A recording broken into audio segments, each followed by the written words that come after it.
Okay, having none, all those in favor of Don Sneed as board secretary, say aye. Aye. Any opposed? Okay, passes. Thank you very much, for being willing to serve again, Don. Okay, next we will go on to board treasurer. Any nominations, for board treasurer? I nominate Andrew DeWitt. Okay, Ken nominates Andrew, and do we have a second? I support that. Okay, that's Nick. Okay, then we will, are there any other nominations for board treasurer? Okay, having none, at this time, can I get a motion to close the nominations? So moved. Okay, Barb? Support. Okay, Ken, supported. All those in favor of, Andrew for board treasurer, say aye. Aye. Any opposed?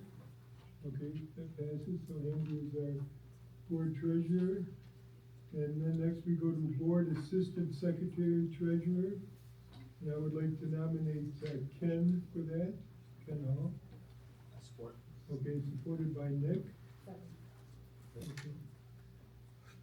Okay, so then do we have any other nominations for board assistant secretary treasurer?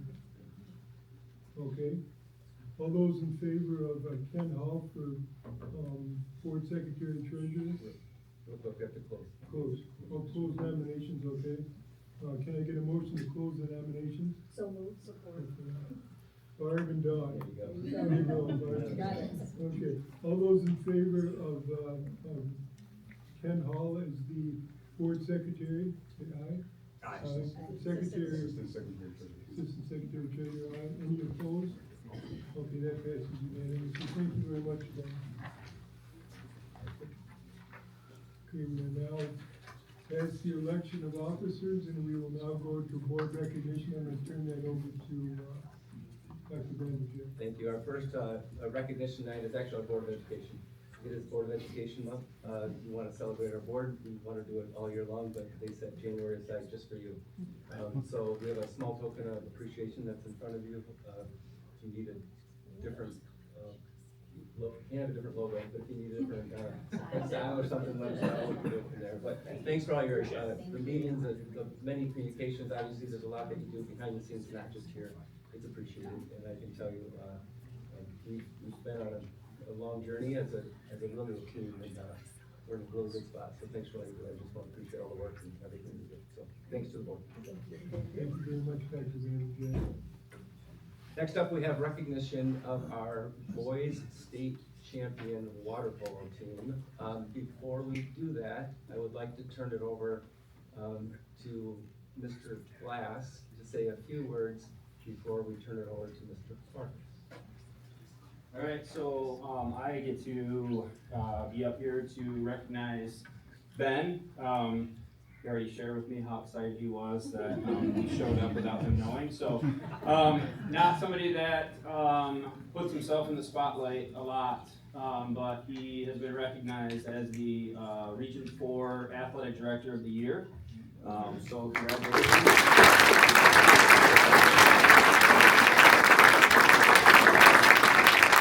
I don't have notes because I don't need notes because we work together every single day, so we know everything about each other. I just want to say this, that he's a person that gives to kids without ever wanting anything in return. I think that's what we're all about here at Hudsonville.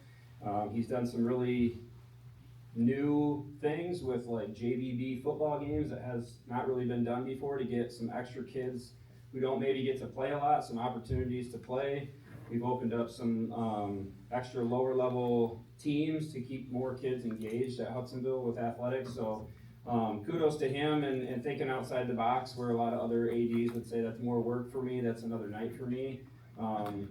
Never hear that out of him. So it's with great honor that I get to say congratulations to a coworker and a friend on Athletic Director of the Year. So congratulations.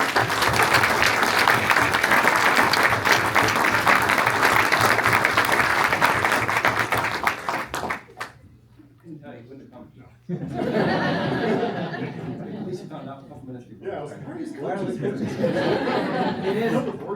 It tells you a lot about our athletic department, our coaching staff, led by Ben and the work Casey does, but You see Ben at events constantly, and it's kind of fun, especially at events maybe that he didn't come from in the past, like water polo. Yeah. And sitting on the bench as a former water polo coach, next to Ben watching water polo, it's really fun, because he's like, why are the people in the whistle? I keep. So he's good for kids in that position. Now they talk about. All right, now on to water polo.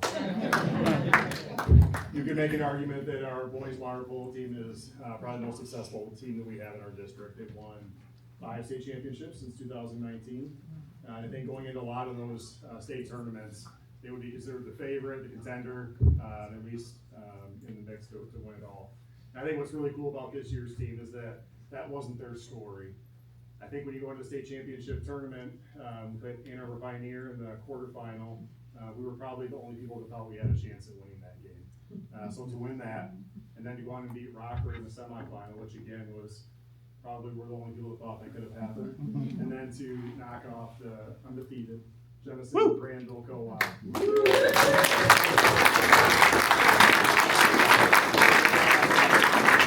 It speaks to the character of our kids, their toughness, their belief in each other, and it speaks to our coaching staff as well. And I want to turn it over to Coach Aaron to talk more about the team.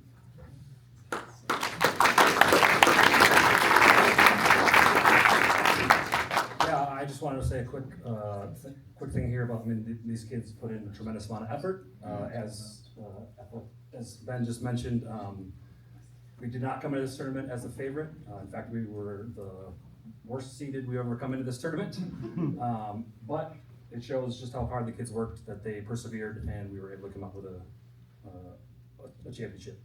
I just want to say thank you to all the parents that supported us all season, the athletic department, the community, the players, and anybody that had anything to do or came to a game even for 5 minutes, because it means a lot to the kids and it means a lot to the coaching staff. So thank you.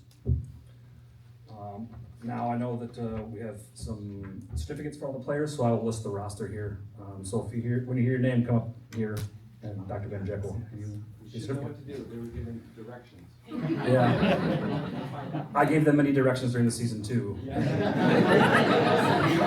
At one point, we weren't in a spot where I thought we were. Well, the end is all that matters. Number 1, Tegan Sorensen.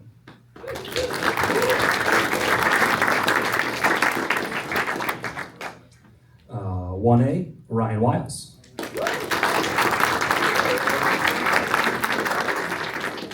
2, Weston Wolford.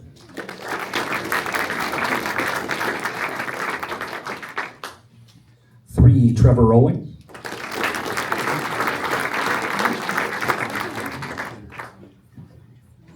4, Brendan Lawrence.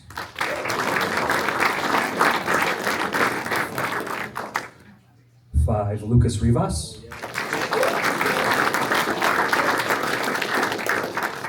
7, Graham Sarber.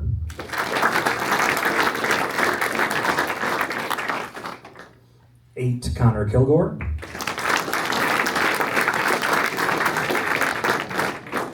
9, Wyatt Clapp. 10, Aiden Bale. 11, Andrew Barnes.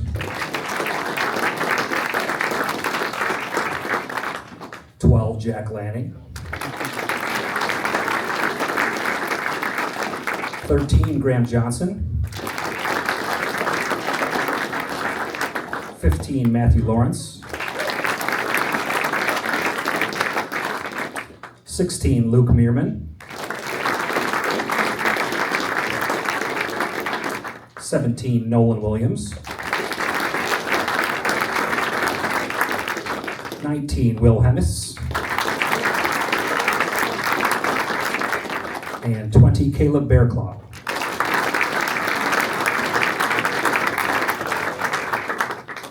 All these guys put in a tremendous amount of work this year, and we're super proud of them. Let's do it again next year. Hopefully we'll see you here next year. I would say that this is one team that we regularly have at board meetings. It's been fun, the number of years to see. Just the hard work you put in, which I know is a lot of hard work. and just to see you come out on top. But I will tell you, your championship game, you had a lot of teams rooting. Nice job. Can we get all of you to, some get shorter? That's an awfully wide angle line. If we can come over here, actually, gentlemen, if we can go over here, actually.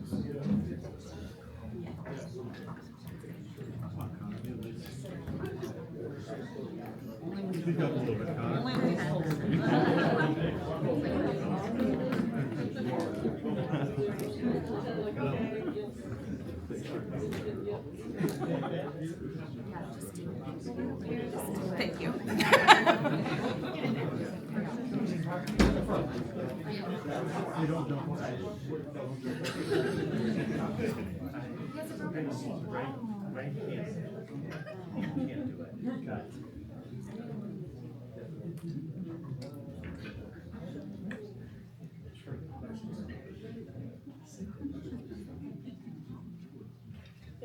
Okay, 1, 2, 3, guys.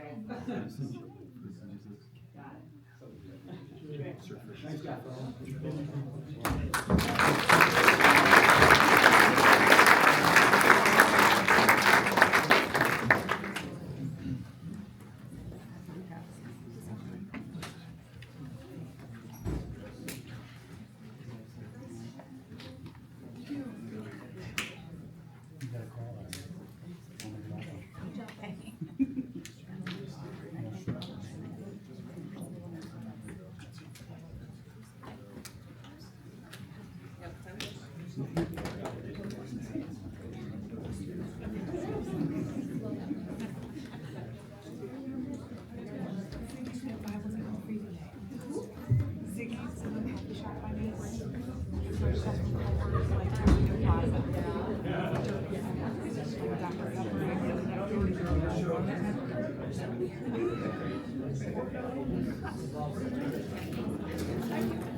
All right, might be a little bit of noise back there, but we're gonna keep going.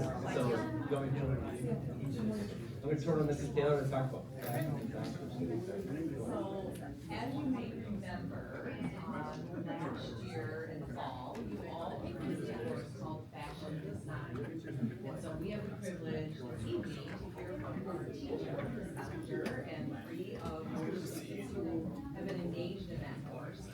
She's gonna go ahead and get started with the presentation part. Do you wanna say what's here, and then I'm gonna share these with you. Yes, so in fashion design, I'll get into this in a little bit, we do everything to industry standard. So if you guys could consider a blueprint for a house, right? We have to draw everything to the 9-head scale. So I have some fashion sketches that students at Hudsonville have made. Some have been made into actual physical designs and some just wonderful ideas, so. I will share these and then take it away. All right, so I pretty much don't know anyone in here, so you probably don't know me either, and that's okay. My name is Mrs. Bellinger. This is my 3rd year teaching, my 2nd year teaching at Hudsonville. I came from Colorado for this job, and I was very, very excited to be given the privilege to start fashion design here, but also start FCCLA. I was born and raised in Michigan. I went to Saline area schools my whole life, and then graduated from Western with my Bachelor's of Science in Family Consumer Science, Bachelor's of Arts in English Education for secondary ed, and then Career and Technical Education, which is my most important certification. Okay. So when I launched this class, I wanted it to be industry level course, right? Family Consumer Sciences kind of has the bad rap of home ec. And I don't want to teach a kid how to scramble an egg. I mean, I will, but that's not the point. And so fashion design isn't just supposed to be, here's a sewing machine, you can be a seamstress. I really want kids to know, yes, this is a skill, you have technical skills, but what can you do with this? So within this course, we see everything that is a possibility in this world with fashion. It could be being a seamstress, it could be doing certain things, but I wanted it to be very well-rounded. So we cover fashion sketching, we do hand stitching. The kids learn 4 to 5 hand stitches that they become very good at. They're able to identify them and then be able to figure out, okay, I really need to use an invisible stitch here, or it would look really messy if I did a running stitch, probably should do a back stitch. And they do that all by hand. It's very, very hard for kids to ever look at a cell phone when they have a needle and thread in front of them and it could go into their finger. So it's really one of the cutest things you'll see when they're just like literally so focused into something so tiny. And then we introduce the technical skill of using the machine, and then we work into production. So when you think of fashion, you probably think the runway, the red carpet, and so we dabble in that a little bit. But I think fashion design too will probably have to come because there's not enough time in 12 weeks to do it all. So the first part that we talk about is fashion sketching, because not everyone is going to be good with the machine and not everyone is going to want to sit there and hand stitch. So people who have the visual ideas to be able to be like, this would be great on the red carpet, or this should be in the window of JCPenney. Those types of ideas and artistic abilities, we start with that. So the very first day of class, they came in and they were so excited. I immediately hit them with curriculum. I was like, this is 9 heads and this is why it's important. And so 9 heads is what we measure all of our weekly sketches to. Why the average fashion model is 9 of our heads stacked on top. So it's 9 heads vertical. And so if anyone else were to pick that up, it's like a blueprint. It's proportional. I know how to make this. It's a universal template to make that design. Okay, so we start with our 9 heads. It becomes a routine. The kids are sitting there drafting their 9 heads every 15 minutes of class to start to get those visuals going and to build that skill. It's okay if they're not good at art. We go step by step on how to create that the first 2 weeks. And they have videos. Some of them will have the video up the whole time to kind of remember, okay, my head and then my shoulders is actually 2 heads wide, and then connect it from there. So these are a couple quick sneak photos I took over their shoulders of them doing their weekly sketch time. And some of them love this part, some of them don't, and that's okay because there is something for every kid. So then as we continue to build these skills, we do the sewing part, we do the drawing part, we start to have 1 show per trimester. Some of you were able to come to the Halloween fashion show, and thank you so much for supporting us. We have a couple things we still have to iron out, actually, to make it good, but it's a work in progress. And so we will have our 2nd show this trimester in February, and you all are invited to it. That will be on the next slide. But there's a lot of learning that goes into becoming runway ready. So if we think about the industry, there's a place for all these kids. Maybe you want to model, maybe you want to post, maybe you want to be the person who is getting the look. That's what we talked about, ready. It's more than just the clothes, it's the makeup, it's the hair, it's the accessories, it's the art. What are you trying to convey? What is the emotional moment of your model? And why does that fit? Again, very student-led, which is tying back to that CTE. It's more than just fixing a button, even though Jordan, I know we spent a good amount of time. Jordan knows how to draw a button, or sew a button on too. So it's more than just that, it's what can we do with these skills and how can these kids go into the workforce with these skills, because a lot of them are very talented with them. So this is some of us getting ready in our new fashion lab for a fashion show. We use the mannequins, we're cutting with metal rulers and tape measures. They chose, again, student-led, they wanted their first models to be staff members. So we had to do those measurements, take in those dimensions, make sure they fit, especially for very large lifting coaches who were wearing dresses. So here we are. Mr. Sandy was the Onceler for us, and I think that might be the first time the community sees him in a pink boa. And hopefully it's not the last. Mrs. B, pregnant as Winnie the Pooh. The kids made this entirely themselves. So they cut the yellow fabric, they made the dress, they hand stitched on the word Pooh. So while one student was making the red top to connect to the yellow dress, one was sitting there sewing the letters onto it. So it is something that it takes the whole trimester to really work on continuously. So these kids have multiple tabs running, kind of like the industry. They're working on this, but also something like this. So you guys are invited.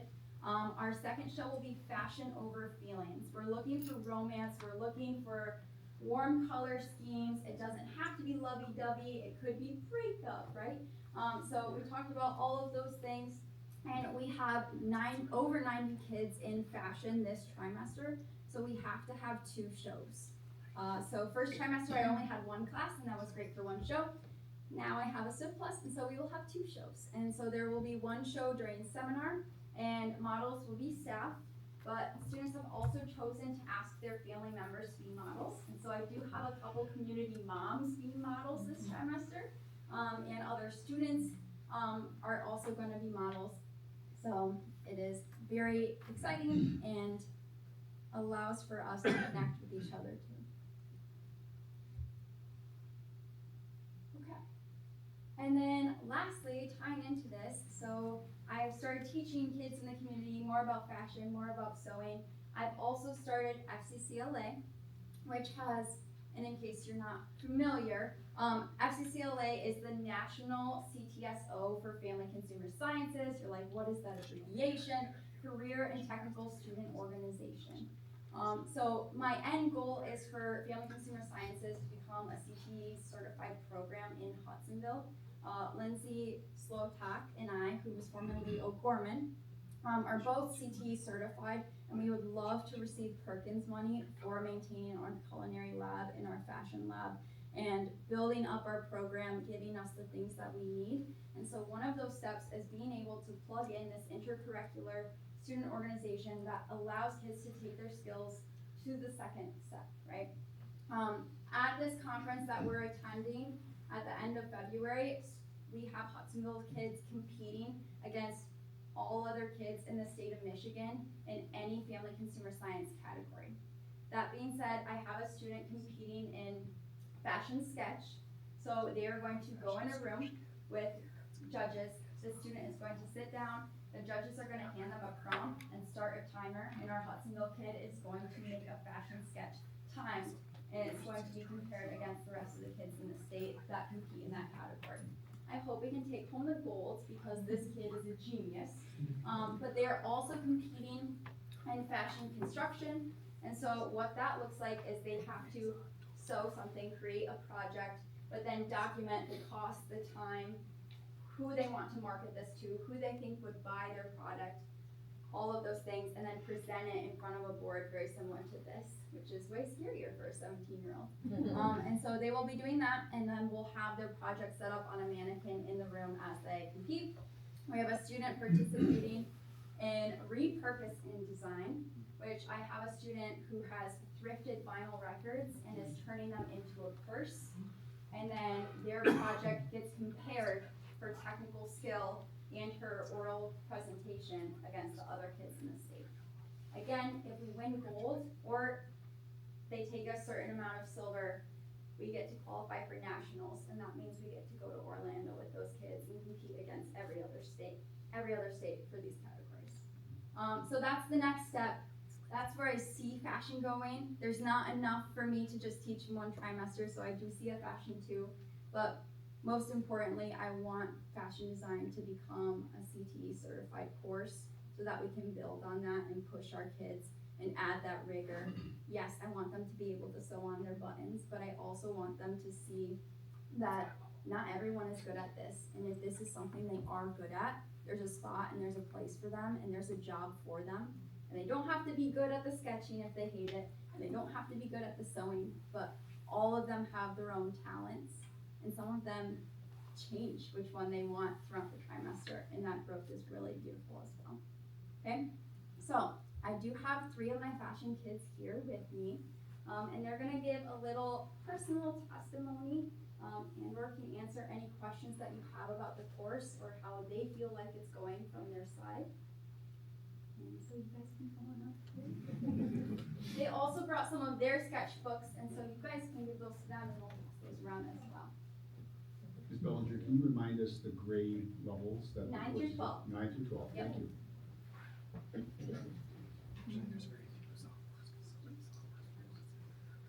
my name's Colin Vickers. I'm a junior here at Hudsonville. I took this class because I thought it'd be great for me to learn how to create clothes, fix buttons, or fix holes. And the idea of me creating something that's in my mind and physically wearing it and creating it was really big to me. And our upcoming project I'm really excited about. I get to make something from the 90s. So I went thrifting after school. Make that sound.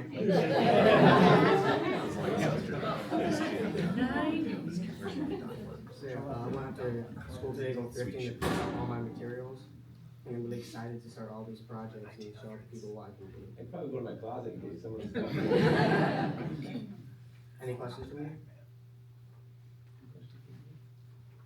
Have you done any on your own that you've tried to sell? I haven't sold anything on my own yet. I haven't like gained the ability of something I want to sell to someone. It's not my quality standards, but it'd be fun to do that one day if I could. Anything else?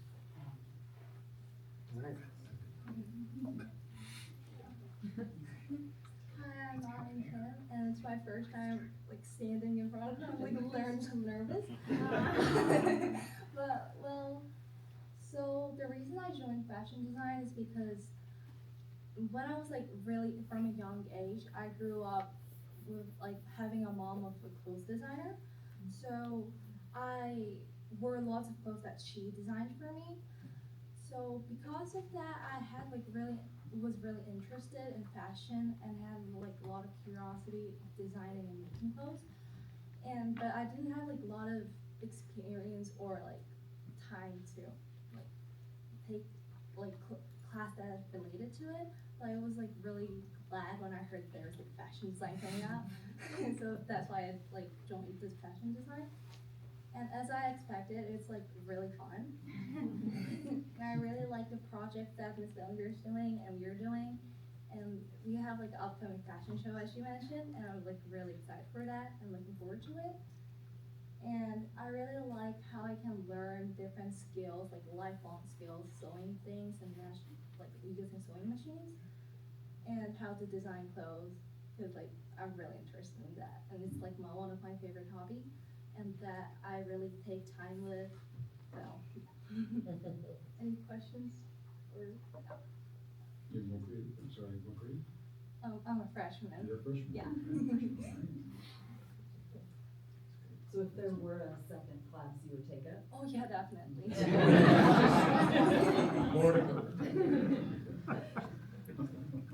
You're her best advertiser. Yeah, she's such a nice teacher.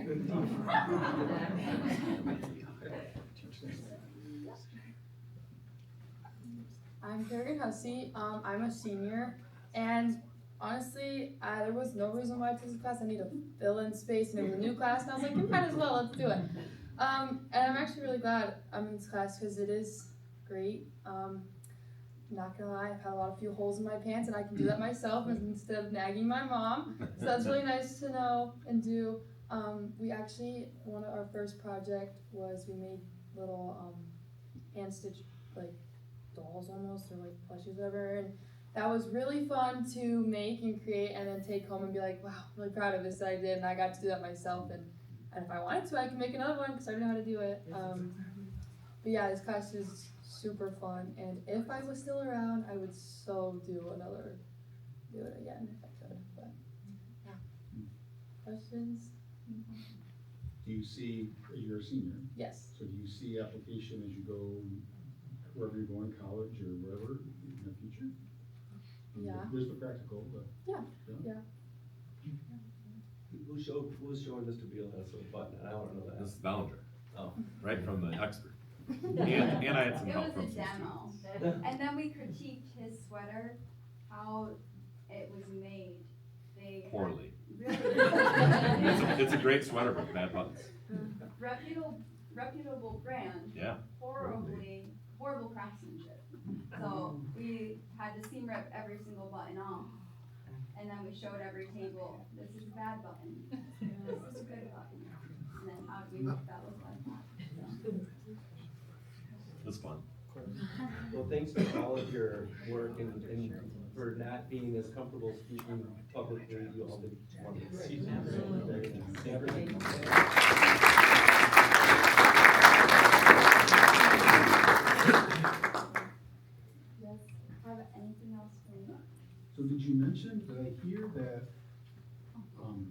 FCCLA, we're looking at the culinary arts combining with this, and so this, the FCCLA is an umbrella that covers all of those different. Yeah, so in a crazy world that I lived in Colorado, so I'm a family consumer science teacher, and so I was the only teacher at my school for that.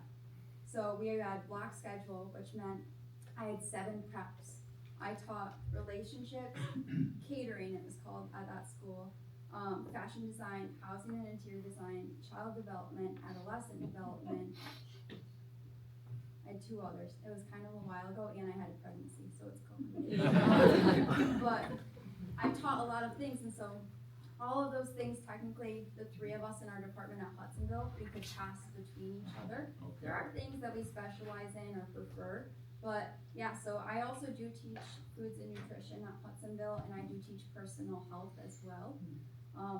But within FCCLA, the kids, whatever they are passionate about, there's multiple categories that they can compete in. And so I am hoping, I told the state coordinator, he's actually one of my friends of FCCLA, that we want to bring the knife skills competition back, because I introduced knife skills at Hudsonville, and now we teach it every try. And I think we could just julienne, like, up the rest of the state. Like that or Rondell, like, it's over. Like, I really do think that we could beat people in that category, so I'm hoping that we can get some more culinary things going for that as well. But I've also had kids make children's books, and then read it to children, and then get judged based on the children's book. So it's really everything in family consumer sciences the kids could compete in, so it depends on the kid. You can see that she was amazing by her. Yeah, I was gonna say. You tell, and Amy, you know, this is the first year? First year. Just astounding. I know I had a daughter years ago who loved her class, and I think she would have been one of those that she had an opportunity. And I have a nephew as well, and he is one that has now just figured out his own way to sew clothes and is selling them to people in California for ridiculous prices. Yep. Wow. You know, and he didn't like school, you know, Yes. so this is just such an amazing opportunity, and to open up that world to kids who you would say maybe isn't the traditional path. Yeah. But wow, what a great way, and just the skills of everyday life. Yeah. So thank you. And then, not to put him on blast, but the kid that's competing in fashion construction does run his own Depop shop he makes pants and things like that. And before fashion, he didn't know how to do a zipper, so all his pants previously were just buttons up. And now they can use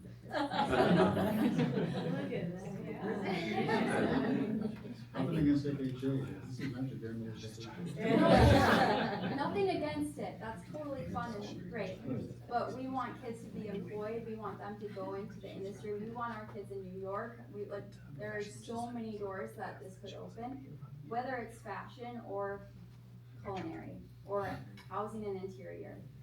That's why it's so important to be able to move family consumer sciences to CTE. And I've talked a lot with Chad, our business department, we need to become a CTE department ourselves, and get that money. Because me and Lindsay ourselves are $25,000 sitting just as, once we get that certification. I think that this is just such a prime example of some of the SOAR work that we have done around relevancy, as well as college career pathway offerings of electives. And I think, Chloe, you've just done a phenomenal job this evening bringing those ideas and concepts and goals to life. You just did a wonderful job articulating that, and so super thankful for you and students. Well done. Can't wait to attend the next fashion show.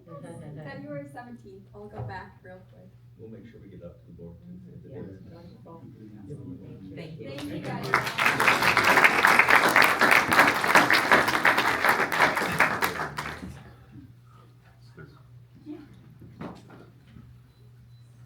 Okay, now we're going to go on to recognition of visitors.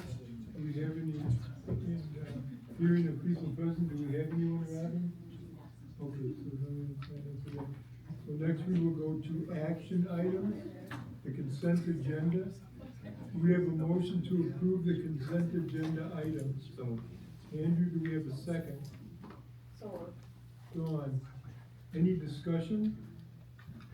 All those in favor? Aye. Any opposed? Motion passes. Next, we have the Board of Education Code of Conduct Pledge. And we've got that as an attachment. Does everybody have access to that on the board? Okay, what I'm gonna do is last year, we went through this and we each read 2 of the items. So I'm gonna suggest that we do that again this year. And so, I'll start out with the Hudsonville Board of Education members are deeply committed and passionate about the quality of education in Hudsonville Public Schools, serving the students, families, and communities of Hudsonville. The Board of Education recognizes the importance of embracing, adhering, and committing to a method of behavior, operations, and functioning as a board. The following statements will define how each board member will govern, and I'm gonna start out with Joy and ask her to read 2 and then go down the line. I will fairly and equally represent all students under the care of Hudsonville Public Schools, recognizing the #1 concern is the educational welfare of all students. I will conduct business of the board openly and honestly and avoid any conflict of interest. I understand and recognize that I alone have no legal authority, but rather our authority, which includes actions and decisions as a board, is by majority vote. I will ensure the decisions of the board are supported and enacted, even if I do not personally agree nor possibly voted for the ultimate outcome.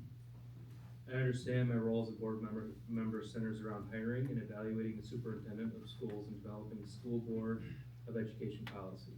I'll conduct my discussions and conversations in a respectful, productive, and cooperative manner.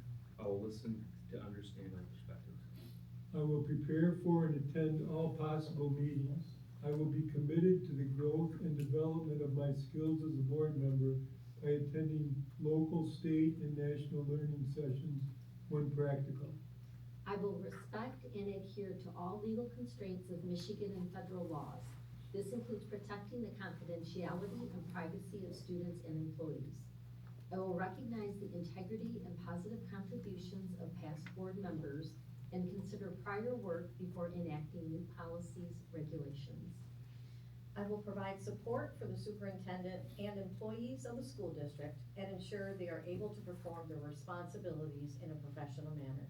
Concerns arise, I will direct concerns to the superintendent. I will promote the development of policies that ensure effective management of the district. I will render all decisions based on the available facts and my independent judgment and avoid undue or prejudicial influence of outside groups. I will refrain from posting personal opinions on board-related topics and issues. I will not post non-publicly available district-related information without the knowledge of the superintendent. And it ends on, says on an annual basis at the January organizational board meeting, which is what we're attending tonight, each member will be reminded of the agreed upon values and responsibilities and will sign the pledge. So we've got that, which Robbie will get that to us and then we'll take care of that before everybody leaves tonight. Also, in keeping with trying to make sure that the board is also looking at what's going on with our own individual things here. The first paragraph of that I read at the beginning talking about the Board of Education, someone has submitted on the board a couple of different things we can do from a grammar perspective to make that a little bit better. So we will be discussing that at our next work session and looking at that. But I appreciate everybody not only voicing these words today, but also living these words. And I can say that without exception, every one of my interactions with the board over the last year have been ones where people have been thoughtful, considerate, well-versed in what they were talking about, well-prepared for meetings and those types of things. And I would like to thank each one of the members of the board for all of the work and effort they put into this. And even in some of the things which are not quite as easy to deal with, every subject is being dealt with in a professional and respectful manner, and that is much appreciated. Thank you very much. Anyone else have any comments concerning the code? Okay, thank you. So let's see. Do we have a motion to approve and agree to the Board of Education Code of Conduct pledge? So moved. Dawn, do you have a second? Support. Support, Barb. Okay, any discussion? All those in favor? Aye. Any opposed? Okay, next we have the staff appreciation resolution. I'm gonna turn this over to Dr. Vanderjack. Every year, as you know, I know you show appreciation to our staff all year long, but we set a month, particularly a week aside, for Staff Appreciation Week, the month of May, the first week of May, the week of May 4th. We ask for the board, we'll take some recognition. I know our PTOs and PTAs do a lot of food, I'll just say. There's a lot of food in the lunches, but we'll have a day set aside on Tuesday the 5th also for the board to be able to stop in buildings and say a bit of thank you to our staff also. So I ask a resolution for the board to approve the week of May 4th as Staff Appreciation Week, and also the day of May 5th as the particular day of celebration. So that's in the resolution. Okay, do we have a motion to approve the staff appreciation resolutions? So Do we have a second? I'll support that. Okay, Andrew and then Nick. Do we have any discussion? All those in- We can't, sorry. Go ahead. We can't say it enough, and all of you are staff as well, and this, the whole team of staff, so we just can't say it enough, we appreciate it. And I do know, even earlier this week, there was something that happened at one of our schools, and I talked to Dr. Vanderjack, and he told me he was headed downtown to the hospital, and with one of our principals, who had several hundred other kids in her building, but had to take the time, and greatly so, to go spend it with one of our children. And each and every day, we understand that those types of things can happen and can throw your day off. And we appreciate the fact that you do these things willingly and that you do them expertly. And we do not look at that as being a small thing. So thank you very much for all that you do. Any other discussion? Okay, all those in favor? Do we have the, okay. Yeah, we actually should do a roll call vote. Okay, roll call, okay. We'll do a roll call vote. Yes. Yes. Yes, Yes. Yes. Yes. okay, yes is all around, okay. Thank you very much. Next, we have a human resource item with Ann, and I will turn it over to you. Yeah, thank you very much. As you can see from all the teaching and learning things that we always do, we hire great people. And tonight is no different. So I was just talking to Chelsea before this, and she said this is, in her 17 years of experience, this is her first board meeting she's ever been to. So good job, guys. This is a fun one. So I am presenting Chelsea Harris as a district behavior coach to the board tonight for consideration of hire. Chelsea comes to us from Kent ISD Lincoln School, where she is an ASD teacher. And but prior to that, she was with Grand Rapids Public, and prior to that, she was out in Massachusetts for a long time. She has a really deep understanding of special education and the needs of students, especially in that ASD, I'm gonna say realm. And I think she's gonna be just a really great balance to our current behavior coaches. You know, so now we have like social work, we have obviously school psych behind that, we have the classroom teacher, just to have that well balance of really supporting both our teachers, gen ed and special ed, but really those students that sometimes can be in crisis just because they're trying to figure out safe and supportive environments for them to learn. So very excited for Chelsea to join us, and I make a strong recommendation to the board for Chelsea Harris. Chelsea, in looking at your resume here, I noticed that we have something in common. You spent from 2016 to 2022 partly at Aberdeen Elementary. Yeah. I went to kindergarten there. It was a great. Back in, it was a nice school when it was a new school when I went there back in 1963. So. They're actually abolishing it, and I know they're redoing it, so. Anyway, we have something.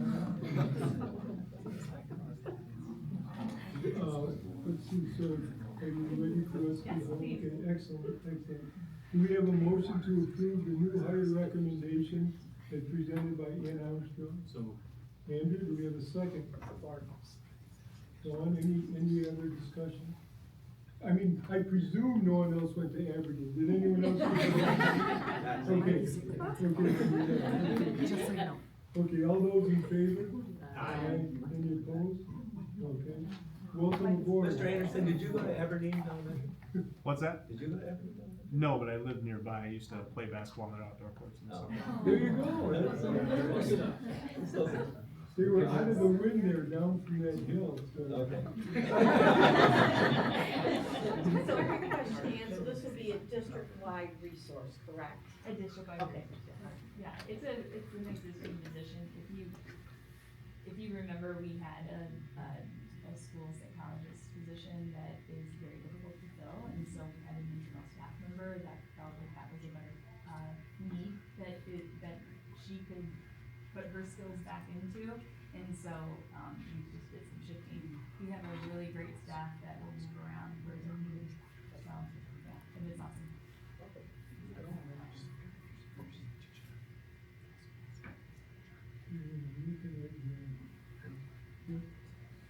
Next up, we have, reports. We are gonna start with, I'm sure, a very eventful student council report. It always is, isn't it? I've been paying for being here. Well, I'll start out, it is School Board Appreciation Month. I actually run the Staff Appreciation Committee at HHS, so I will say thank you guys so much for being here, thank you for committing so much time to our district. It's fantastic to be here with you every month and experience this great meeting. I think it's fun, I enjoy it, even though others might not. So yeah, we, as you guys mentioned, we, in May during Teacher Appreciation Month, we are having a teacher luncheon. We give them gifts. We do lots of different things. So yeah, that will be coming up. I'm gonna invite you to our teacher luncheon. We're gonna cater something in. It's a big event, so it's gonna be great fun. Through probably some trivia, some games. So hopefully you'll stick around for that. Some student council stuff that's going on. We just introduced 10 new freshmen to StuCo back in December. So that was so much fun. They're learning the ropes and they're having a great time so far. This Friday, so tomorrow, we have a blood drive. We've got some people signed up for that. I'm donating. I recommend that everybody here donates because we've got some spots open. So on the 19th, I believe, we have some parent-teacher conferences coming up, and we've shifted that around a little bit so that on the Wednesday, we have them starting a little earlier, so like around 3:30-ish. So yeah, we're gonna see how that works out. And hopefully that's fun. And there's gonna be student council doing drink and candy deliveries for teachers on Monday and Wednesday, so that'll be fun. We are getting a puppy, so that's gonna be so much fun. And we're hopefully gonna be getting toys and supplies and some outfits for the puppy. From the student council. Yeah. Fashion design. You are so very smart. I'm so excited for this puppy, everyone. All right, I always do a sports update and music update. Sports are going fantastically. I always list them off. There's so many sports that always go on. We do such a great job with having so many involved. Boys basketball specifically, they're undefeated. They're doing a great job.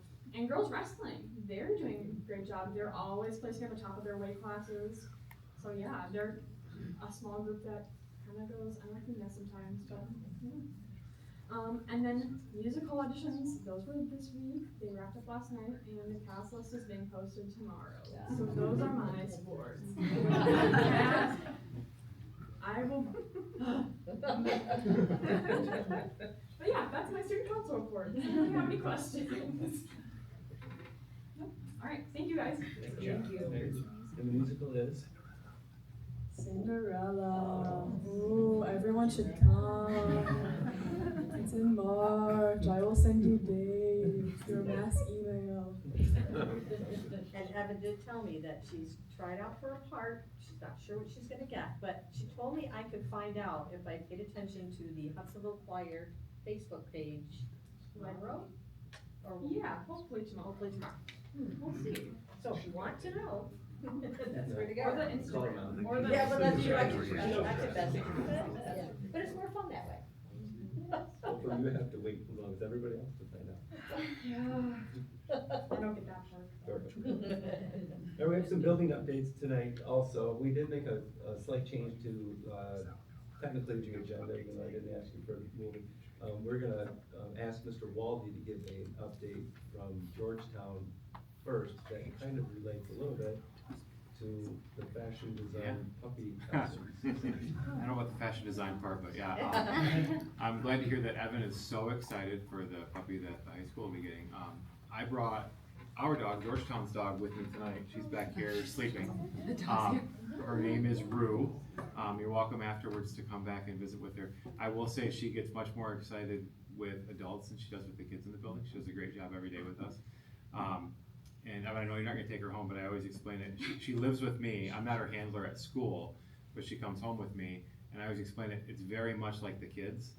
95% of the kids are awesome 95% of the time at school, but I know when they go home, they're way worse for their parents. And so what you see with her just laying here right now is not what she's like. And that's okay. When she's home, she's just a pet, and she's supposed to be able to run around and have some more fun. So, but no, she's a great dog, and having her is just amazing. Just there's so many times each day where she can solve problems that me or Mr. Cooley or the teachers just maybe we can, maybe we can't, but for certain it's going to take us a lot more time than it does her. Just today I had one of my first graders who was kind of in a little bit of an emotional meltdown, and she's got a big history with lots of trauma and things like that, and she was sitting in her locker and she wouldn't move, and I said, hey, on the way to the lunchroom, you want to stop and say hi to Rue? And she goes, well, yeah. And she got right up and came with me, and she literally had tears on her cheeks, and so Rue's like licking her and kissing her, and she's giggling, and I said, yeah, they like the tears because there's like salt in there, and then she's just laughing, and then I go, you ready to go to lunch now? Yeah. And I mean, that's just like a small thing, but it happens so often, every day. And Matt and I are like jokingly keeping track of all the things that she fixes that we really can't. So, and there's a lot of them. So, Matt is one of her handlers at school, and he's more mobile with her and able to kind of get around into classrooms or just be in the hallway with her and things like that. And then my librarian, Emily Becker, is the other one, and so she's obviously more stationary in the library with her, and there's a couple spots in there, so it's nice because every class gets into the library every week, and so they all get a chance to see her, even if she's not in their classroom or they don't get a chance to see her in the hallway. If she's on her mat, then that's when they can pet her and things like that. If she's not, then they know to ignore her. It's easier in my building right now. This will probably be harder for the high school to kind of get used to, because the company we have partnered with for this InterQuest Cares, and Kim Hayes, she trained all the dogs in my building before we got her. So my staff and the kids were very used to having the dogs there, what the rules were, and I think now they're training at all of them. So that made it easier as kind of a transition. But she's doing a great job, and we love having her. Hey Randy, do these dogs really have two different personalities? I mean, like a work personality and a Yeah, I mean, I will say, again, similar to the kids, when we come back after a break or sometimes even maybe a long weekend or something like that, Matt will tell me she was a little more today than normal. And, you know, we don't have to use it all the time, but we do have like a choke chain for her because, I mean, and Kim will train your handlers and stuff too, but like they're very specific about if they're not doing it, you give them a reminder with, you know, a little pull on the leash and stuff like that. She's usually pretty good. I wouldn't say it's two different personalities, Greg. It's more just, she wears a bandana when she's at work, and she knows when I'm at work I need to pay attention and be a little calmer. When she goes home, there we go. Thank you, Randy. Yeah, no problem. Any other questions for Randy or Rue's back there the whole time? She is here. Down the corner, 'cause there's more room for Rue. I just want to thank you and your team for making this happen. I volunteer at Randy's school every week, and it's fun. The kids love Rue, and I've seen it in action. It's really cool. The only negative was when you dressed her up in the Michigan State gear that one day. That Well, I did not do that. Yeah, And you're the leader of that building. That's on you. That staff member is now on a plan. I still got to talk to him. Excellent. Well, you know, there's a lot of layers to it, and I do want to thank Ann Armstrong and all the work that, because there's just a lot, it's not just bring the dog in, from the training to the handler to the, or, you know, it's a Rue is employed by technically Hudsonville Public School. Yeah. So, thanks for all your work. Chelsea, he wasn't kidding either, I think. Next, we have an update from Trish Madej at the Early Childhood Center. Yeah, Trish Day. Hi, good evening. I was gonna say good morning, but it's way too dark out there for that. I'm excited to report that we're halfway through the year and we're really off to a great start. The beginning of the year really presents some unique dynamics when working with preschoolers. Preschoolers always have varying experiences outside of the home. Some have experience in childcare centers, some have gone to in-home centers, and some haven't. So with this in mind, our teachers are really aware of the importance of teaching those routines and expectations really early on in the school year. So we teach and we model, we practice those school routines and expectations, and we learn what it means to soar. For about the first month, and then through the months of October and November, the children have the opportunity to earn a leaf, where they are recognized for the ways that they are soaring throughout the building. And that's always a highlight of their day because they get their picture on their leaf and they get, there's painted trees along the ECC, if you've ever been there, where they get to put their leaf on the tree and get a picture, and it gets sent home. So we really make a big deal out of it and the ways that they soar. So that's really exciting for them because it's all starting to come together and they're learning all these school readiness skills. And then in December, right before the holiday break, we get to have a big celebration with everybody where we play minute to win it games with all of our preschoolers, the ones that are brave enough to come up in front of the big crowd, and their preschool teachers, which they find to be really cool.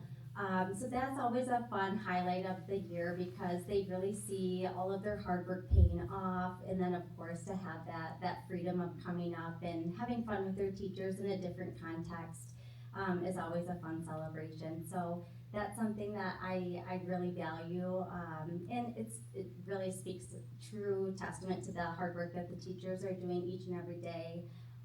Just knowing the varying experiences and knowledge that the kids have outside of the home. So I'm so appreciative of the hard work that the teachers do. I'm happy to report that the construction of our playground is about halfway. So they started that construction in December and it felt like it happened overnight. I came back after winter break and I'm like, whoa, like that happened quickly. So it's not quite done, but we're very eager and excited for that to be completed. And one last plug, if we're looking and talking about dogs and the ECC would love one. You're on the list. But no. Any questions for me? Thanks. Thank you. Next up, we have an update from the 5-6 building. All right, thank you for having us this evening. So back in December, our STEAM teacher, Angela Ernstes, if you have not met her, she is phenomenal. She does amazing projects in her STEAM class and gets her kids so excited about just what they can maybe do outside of school and when they graduate and just getting them excited about STEAM in general.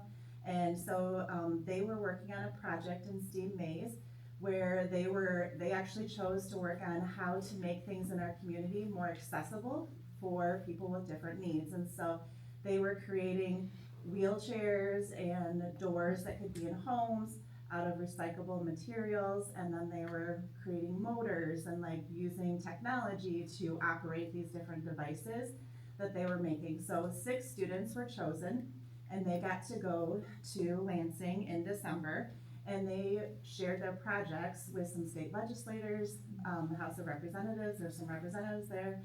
And then they had this lucky moment where one of the representatives took them on a tour of the Capitol, and they actually got to go into a Senate session.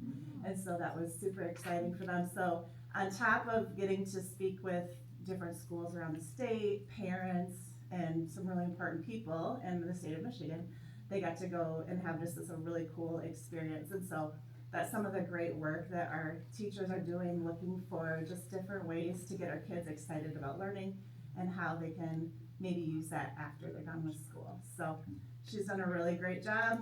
That is definitely a classroom I would invite all of you to go visit. She does some really great things.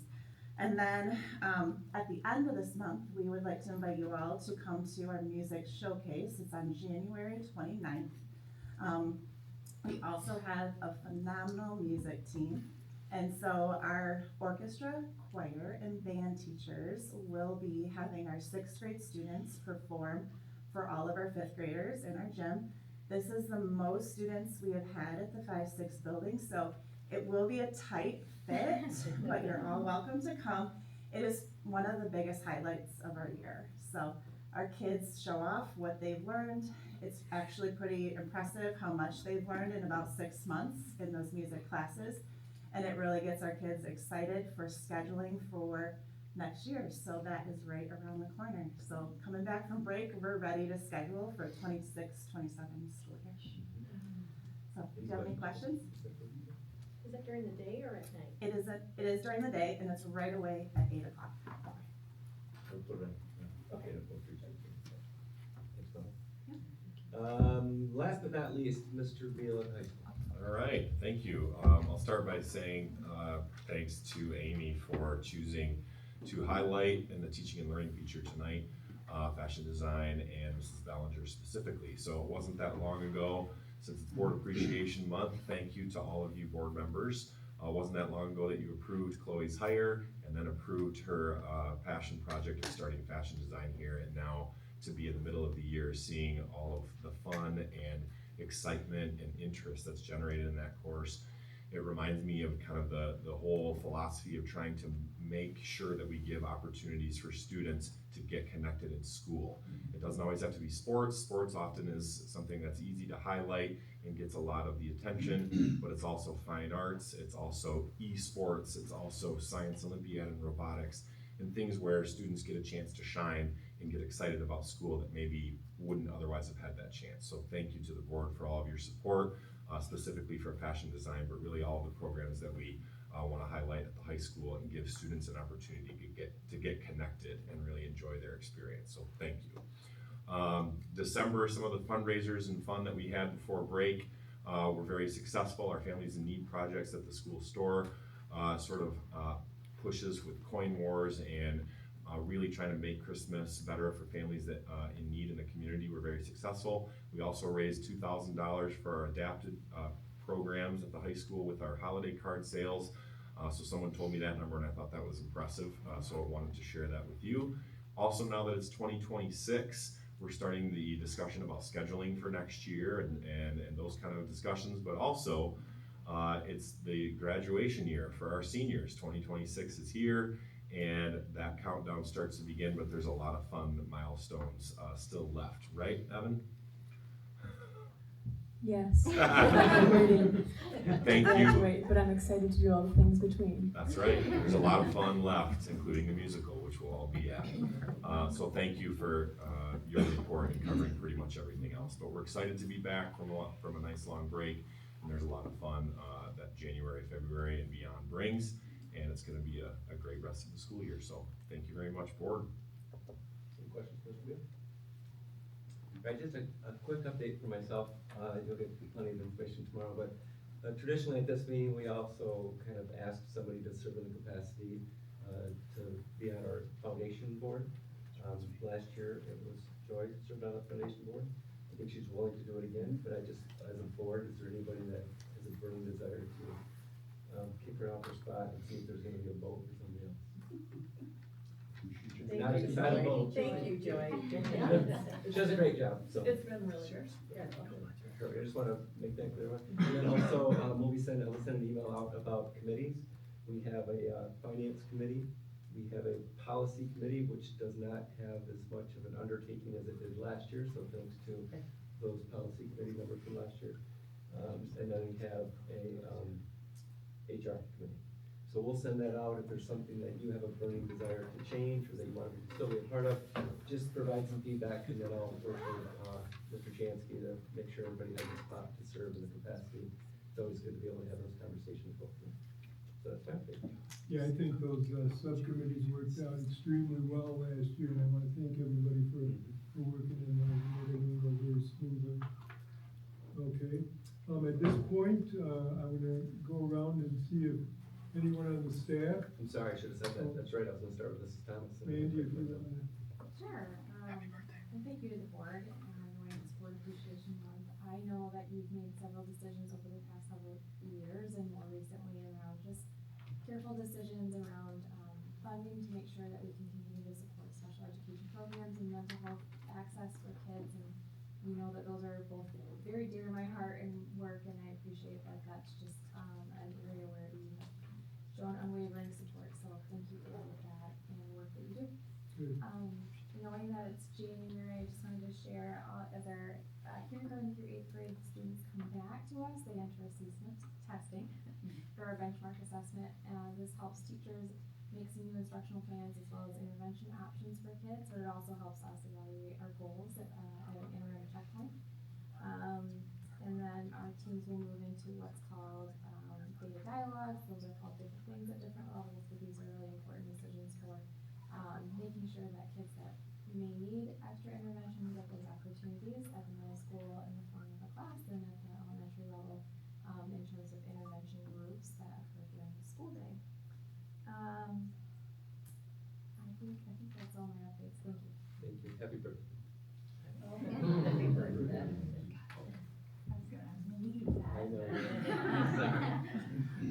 Really quick before I give this, I just wanna again, just give a really big shout out and congratulations to the water polo team. My son, plays for West Ottawa, and Joy and I always have a great time, talking about following each other's boys, which is super fun, both in swimming and water polo, but that was such a big deal this year.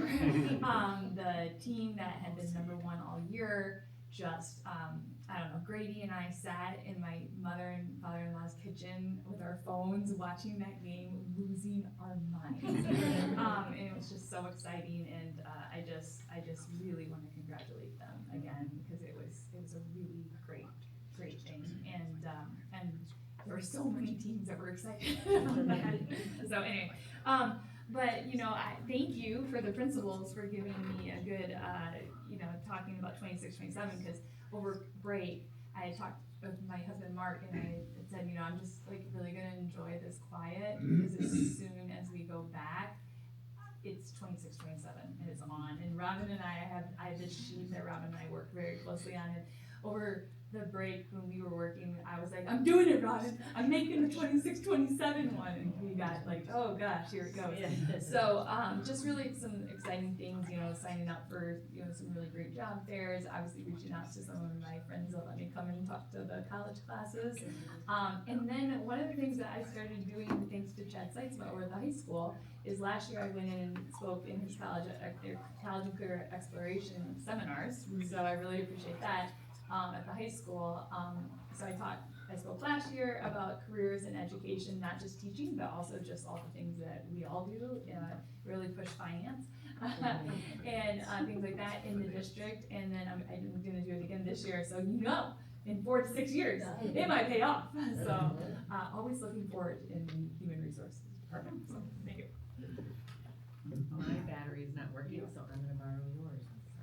So, just starting in the vein of board appreciation, and just a connection to what we heard from Mrs. Bellinger, and then also what we heard from Melanie with regard to the STEAM courses. We continue to elevate opportunities for you as a board to support in those areas of college career pathways, which are those relevant experiences for our students outside of just math, reading, writing, science, social studies. I don't mean to minimize those. However, we know education is about engaging all of our learners and creating those opportunities, and it's something I'm super passionate about, and appreciate your ongoing support.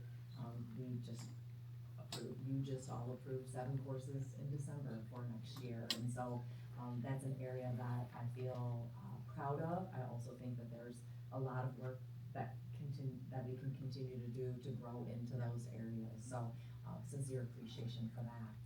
One additional highlight that I would like to make is all of you are aware that I think I was trying to do the math in my head about 4.5 years ago is when we first started the elementary math committee for the purpose of a curriculum math review. Since then, last year, we began a pre-K-12 math committee.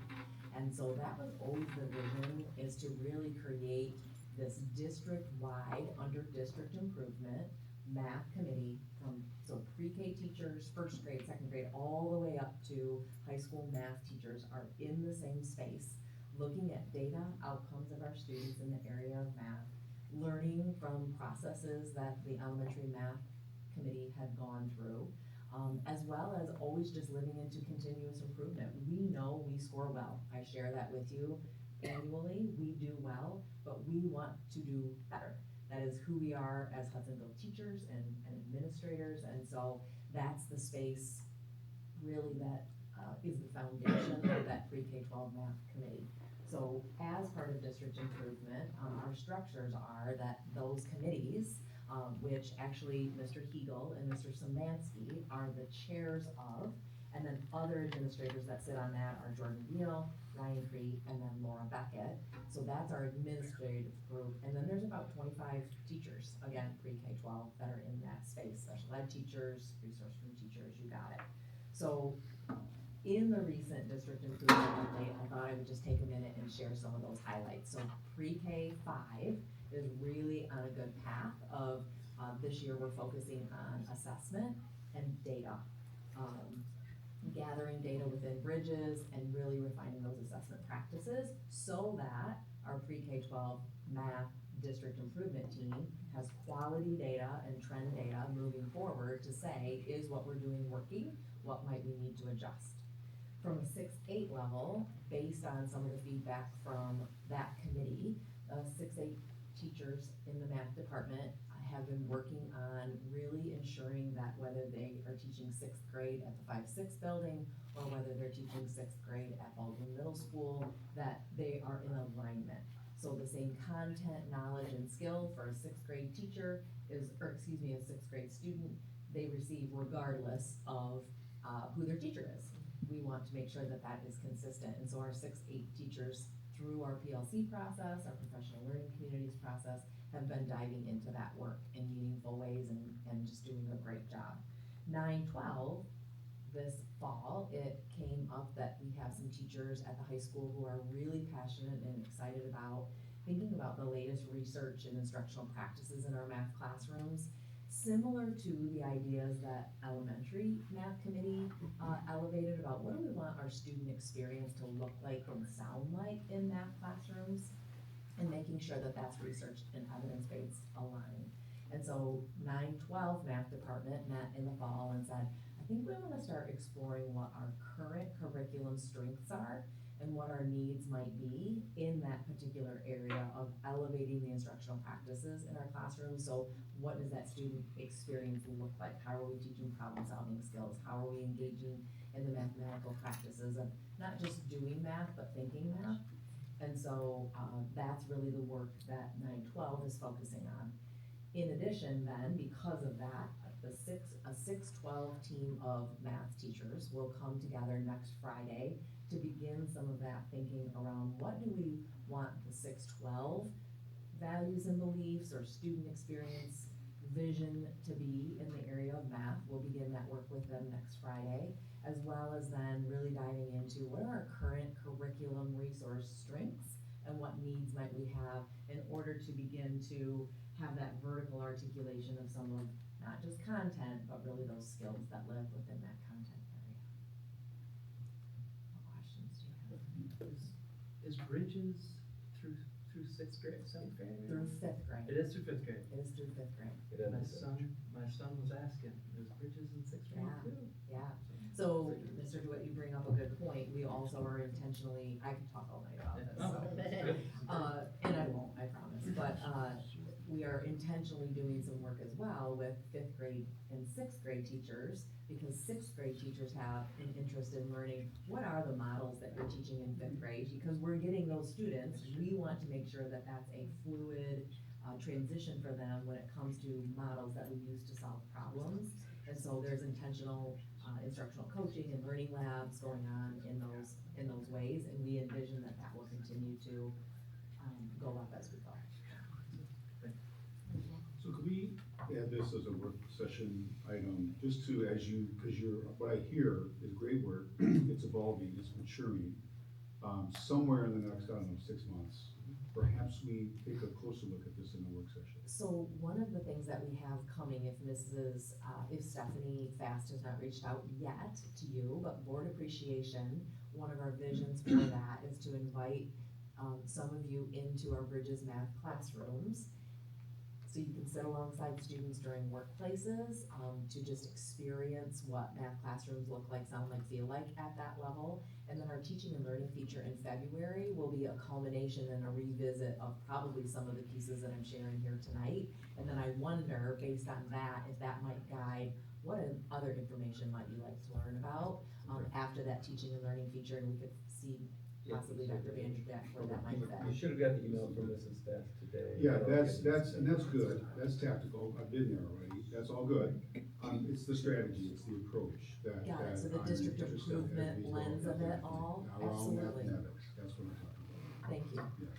for clarifying, we can Okay, good. definitely do that.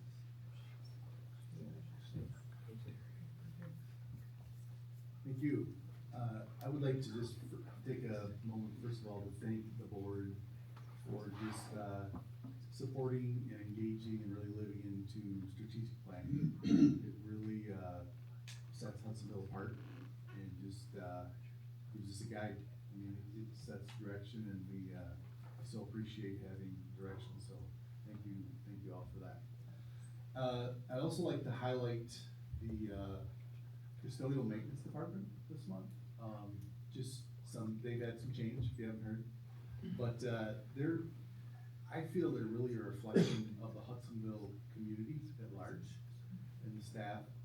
They just, they all step up, they all pitch in, they do what's needed. And Lee Hartz was an institution, he retired recently, and his replacement, Joel Parham, is doing an amazing job. But Joel's always been a great leader, and I think the department is full of leaders. They just have stepped up. For example, with the success of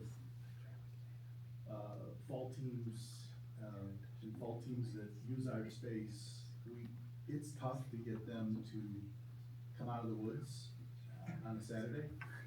They've stepped up to work.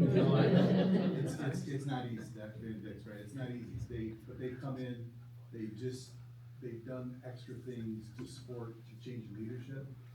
And to our building principals, who recognize just what an amazingly huge piece the building custodian is of their culture.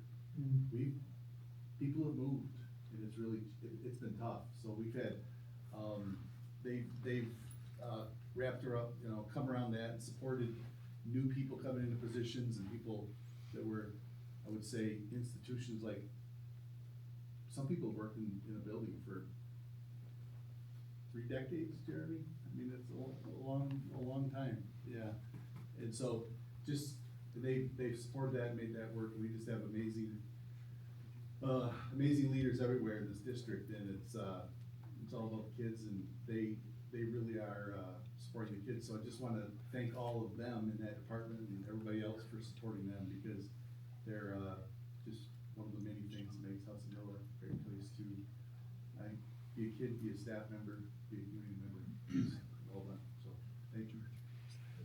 I was telling Pat, I drove by here about 7:30 on Monday evening, and there was someone sitting in his chair at 7:30 at night. So anyway, thank you for all the dedication that all of you bring to your job and the things that you do.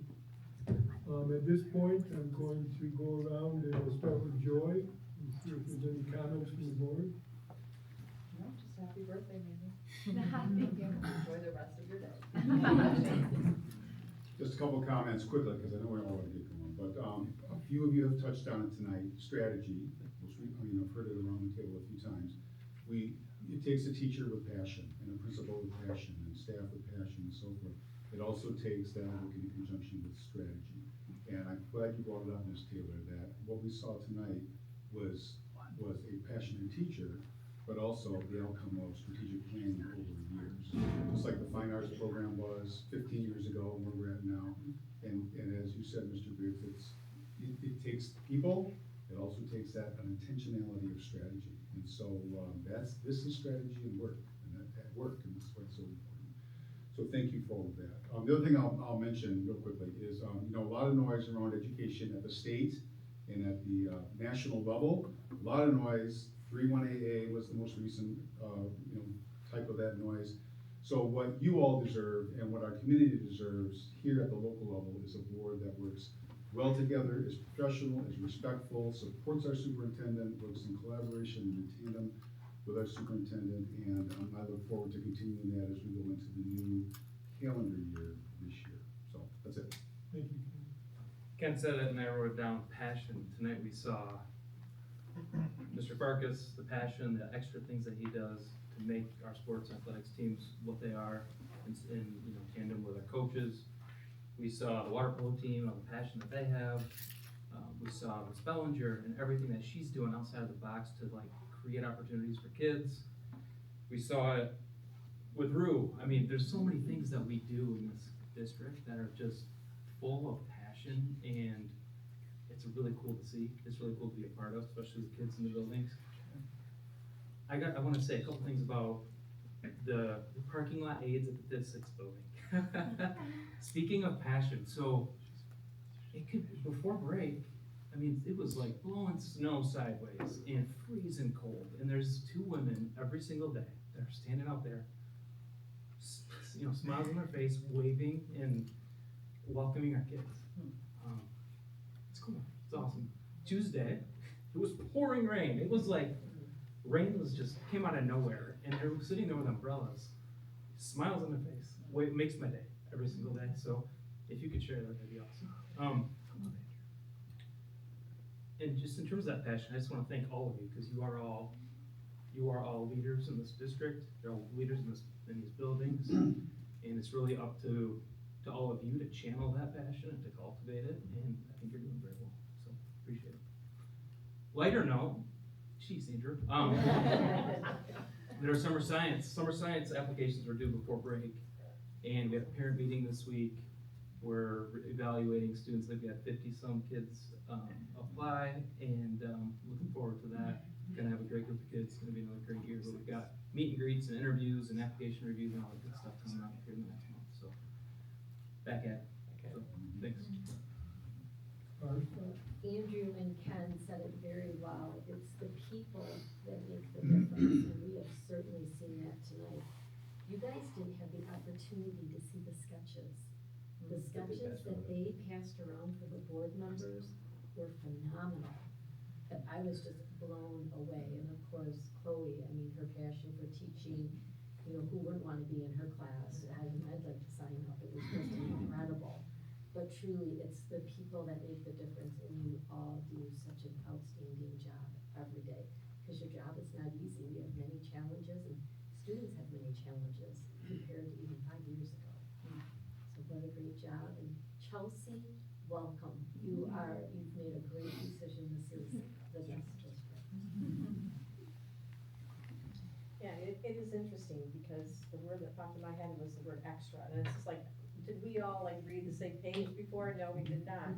But when you hear on national news the bashing of the school system, I just want to take that TV and shake it, because it's like, would you please just spend 1 hour in any one of our buildings at any time, and you will see that education is alive and well. And it is about the people, and it is about decisions being made. And so I will continue no matter what to advocate for public education because of the example that's been set here. And again, can't say enough about the extra that everyone has done, which creates it. And if there's a way to duplicate this to help students all across the state, that would be amazing.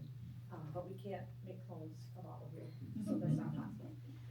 And Ben is not here, but congratulations to him on that special award. And again, humble person, but definitely great addition to the school. Yeah, I think we're really fortunate to be in Hudsonville. We all know that, because schools aren't like we have here in Hudsonville. And Ken, you hit on it, you've been here forever, the intentionality of previous boards and administrations, I mean, we reap the benefits of it every day. It's an honor to sit up here a couple times a month and play a really small part in it. Just really appreciate all of you. Several of you have personally impacted our family in a great way, and just really appreciate all of you, so thank you. And Andrew, as you were talking about the 5-6 building and the people working outside at Park, they have Mandy and Rebecca that are out there every morning. Unfortunately, I don't get as emotional as you do. Makes my day. That's right, there you go. But anyway, so we have good people all over the place that are doing excellent things for us. And once again, Chelsea, thank you for being part of our district. And this was obviously the best board meeting that you've ever done. Will we ever see you again? It travels for a while. Good answer, good answer. Okay, at this point, do we have a motion to adjourn? I'll move that. Nick, do we have a second? Joy, do we have any discussion? All those in favor? Aye. Any opposed? Okay, we made it for the Old Miss Miami game.